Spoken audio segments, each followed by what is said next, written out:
You see it in the news every day. People are discouraged. They're losing hope. That's one of the most precious commodities in our world today, hope. But how will the church respond? For over 35 years, the Drop-In Center has been providing hope to some of Portland's most vulnerable residents through a delicious hot meal and a warm welcome. Every Monday and Thursday between 2 to 4 p.m., we are following the call of Jesus, serving a takeout meal and providing food boxes to folks from our doors on 11th Avenue. Drop-In is just one of the ways First Baptist is bringing hope to the community during the COVID-19 pandemic.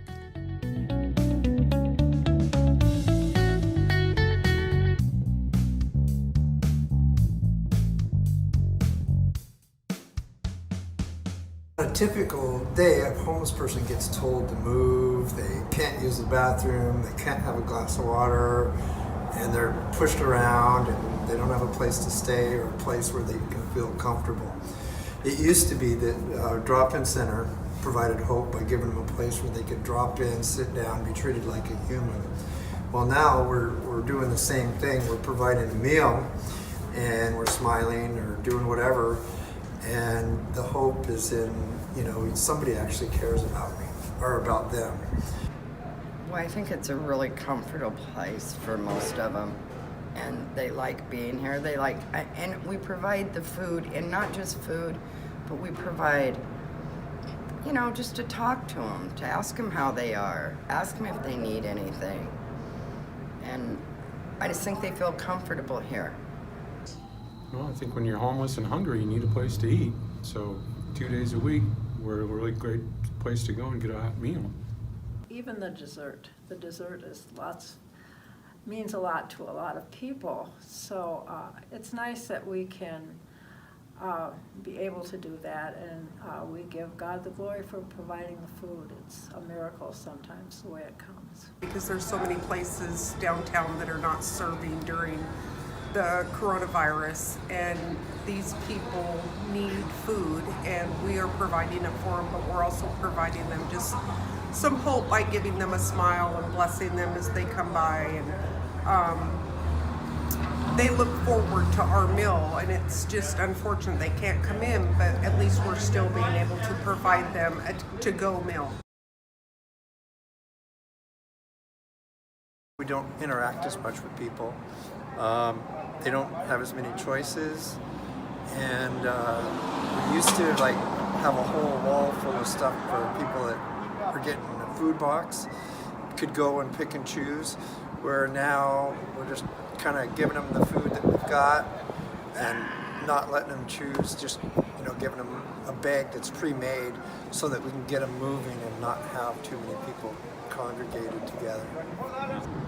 So we put these cones out right here every 6 feet for the social distancing, so we can still feed the people that need to come down. This is our food pantry. We can't have the people downstairs, so we have fruit bags to give out for everybody. And then we still have our giveaways and our bags down there if they still need to come get groceries.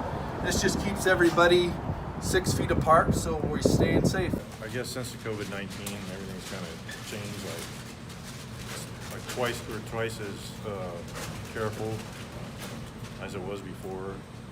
We're totally doing takeout now, which we're just boxing all the food up. It's the same food that they get fed if they're here eating inside the church, but we've made it more convenient for them just to take it and leave and, eat on their way to wherever they're going.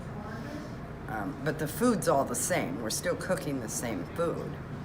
And we're being careful with gloves, with masks, staying away from each other, and staying away from, the folks outside, which they want you to stay away from them too. A lot of hand washing, a lot of sanitizing, making sure we try and maintain the 6 foot between people. Well, we normally have anywhere from 15 to 20 volunteers, and we've actually scaled it way back to, there's usually five or six on each day, Monday and Thursday. And we're all wearing gloves and we're wearing masks, and we've set the tables up outside so there's at least 6 feet in between us and the guests that come to get a meal. And then we also have the sneeze guard up. I think knowing that God is really in control and that we need to put our faith in Him. The gratitude that we get from the clients that we serve every week,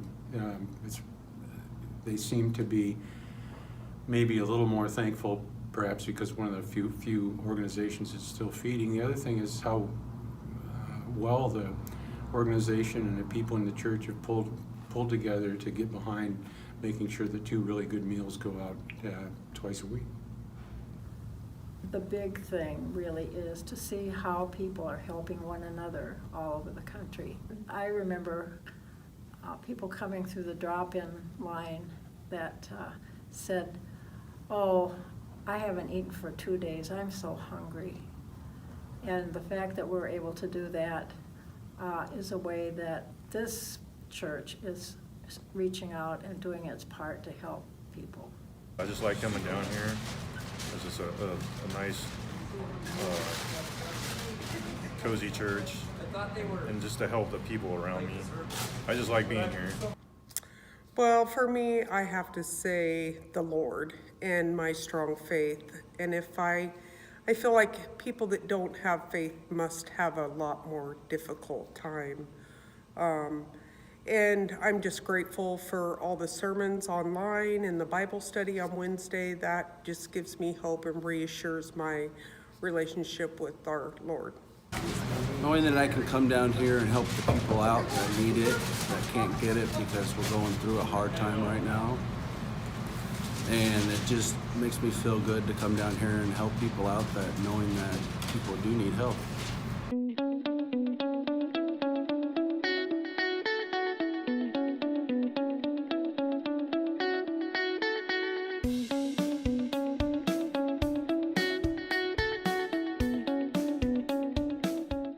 Even in the midst of a global pandemic, there are so many bright spots.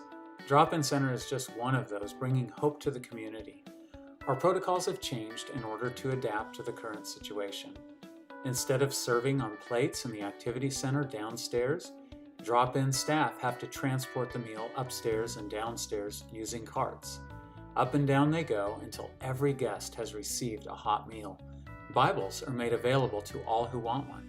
Together, we are practicing the words of Romans 12:12 through 13. Be joyful in hope, patient in affliction, faithful in prayer. Share with God's people who are in need. Practice hospitality.